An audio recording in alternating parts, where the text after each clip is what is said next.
नमस्कार। आज हम एक ऐसी कहानी सुनेंगे, एक ऐसे बच्चे की जिसकी जिद ने, जिसकी भक्ति ने खुद भगवान को भी झुका दिया।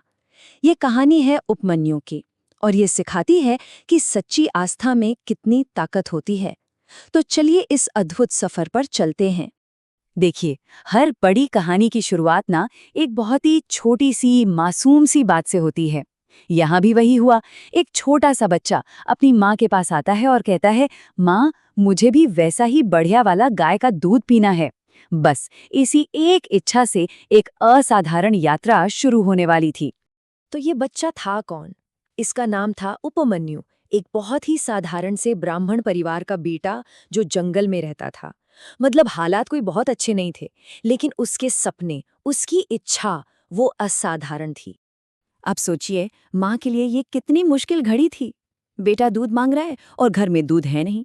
तो उन्होंने क्या किया, प्यार से बेटे को बहलाने के लिए पानी में थोड़ा सा आटा घोल दिया और कहा, बेटा ये लो, दूध पी लो। जरा उस बच्चे के दिल पर क्या बीती होगी सोचिए। वो तो सपनों में गाय का मीठा गाढ़ा दूध देख रहा था और उसे मिला क्या, बस आटे और पानी का एक घोल।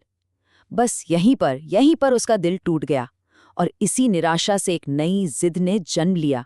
और यहाँ कहानी में एक बहुत बड़ा मोड़ आता है। माँ ने देखा कि बेटा मान नहीं रहा, तो उन्होंने उसे कोई दुनियावी चीज नहीं दी। उन्होंने उसे एक रास्ता दिखाया, एक आध्यात्मिक रास्ता। उन्होंने कहा, बेटा, अगर असली दूध चाहिए तो तुम्हें उनकी शरण में जाना होगा जो खुद दूध के सागर के मालिक हैं।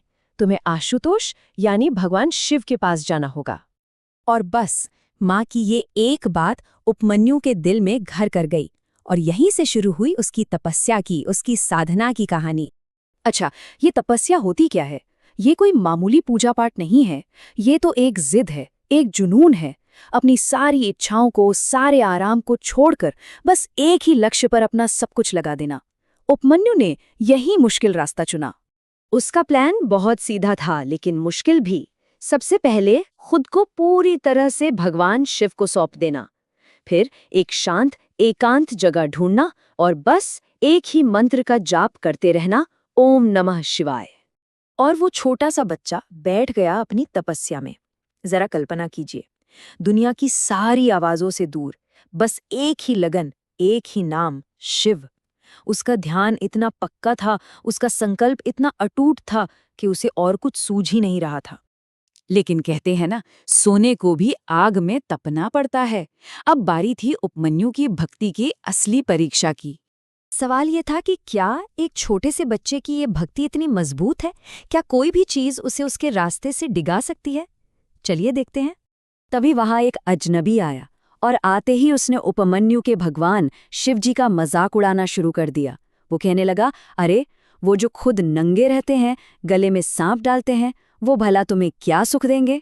असल में ये कोई और नहीं, खुद भगवान शिव थे जो भेष बदलकर उसकी परीक्षा लेने आए थे। अपने भगवान का अपमान सुनकर उपमन्यु का खून खौल उठा। वो बच्चा चुप नहीं बैठा। वो गरज कर बोला, जिसने मेरे शिव की निंदा की, उसे सजा देना मेरा धर्म है। बात सिर्फ बोलने तक ही नहीं रुकी। उपमन्यु को अपने भगवान की बुराई सुनना तक बर्दाश्त नहीं हुआ। उसने उस आदमी पर हमला करने के लिए अपना हाथ उठा लिया। ये उसकी भक्ति की पराकाष्ठा थी।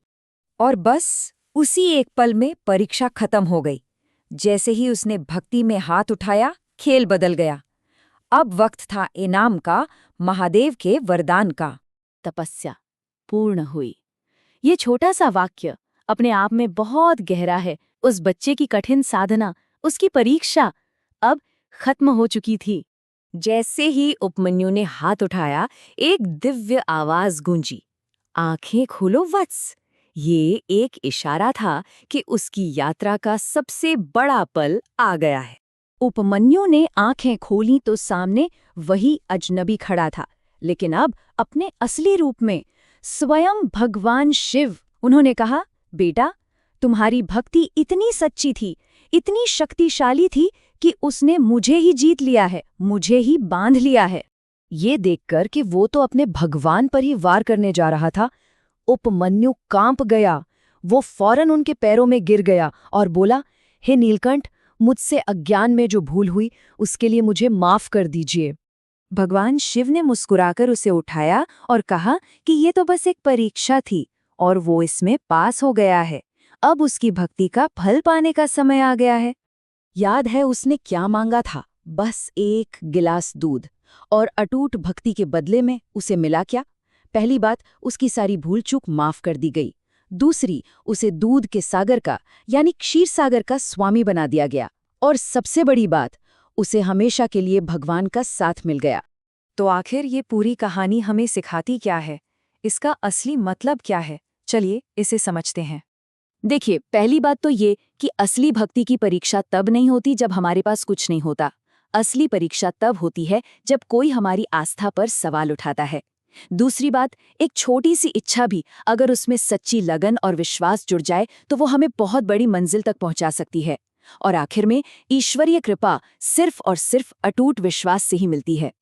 और अंत में ये पूरी कहानी एक ही गहरे सच की ओर इशारा करती है, सत्यम शिवम सुंदरम, यानी जो सत्य है वही कल्याणकारी है और जो कल्याणकारी है वही सुंदर है। उपमन्यु की अटूट भक्ति इसी दर्शन का सबसे बड़ा सबूत है।